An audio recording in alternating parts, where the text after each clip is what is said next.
প্রযুক্তির বিস্ময়কর আবিষ্কার মানুষের দূরত্বকে কমিয়ে দিয়েছে কয়েক গুণ। আকাশপথে ভ্রমণের একমাত্র এবং জনপ্রিয় মাধ্যম হল বিমান।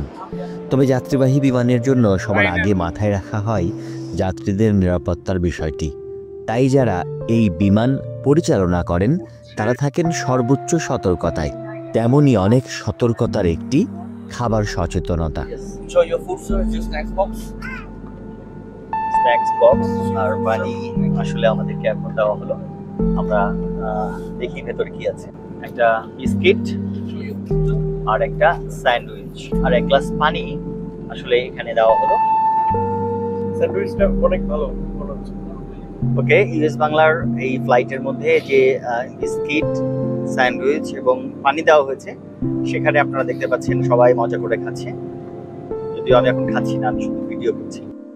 যারা সচরাচর বিমানে চলাচল করেন তারা নিশ্চয়ই জেনে থাকবেন আকাশপথে দূরবর্তী গন্তব্যের জন্য ব্যবহৃত 5 তারকা বা বাণিজ্যিক বিমানগুলোতে যাত্রী সাধারণকে বেশ উন্নত মানের যাত্রী সেবা দেয়া হয়। সেখানে বিভিন্ন রকমের খাবারও সরবরাহ করা হয়।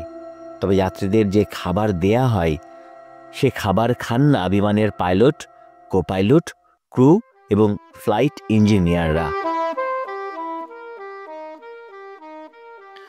জানা যায় 1982 সালে বোস্টন থেকে লিসবনগামী একটি বিমানে পুডিং খেয়ে ফুড পয়জনিংয়ের শিকার হন বিমানের 10 জন ক্রু, পাইলট, কোপাইলট ও ফ্লাইট প্রকৌশলী সহ সবাই।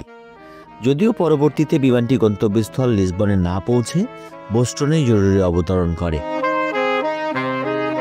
সে ঘটনার পরে বিমান সংস্থাগুলো নিয়ম করে দেন পাইলটদের খাবারের তালিকা হবে ভিন্ন, যে তালিকায় মাছ, মাংস বা পাকস্থলীর জন্য ক্ষতিকর কোনো খাবার সরবরাহ করা যাবে না।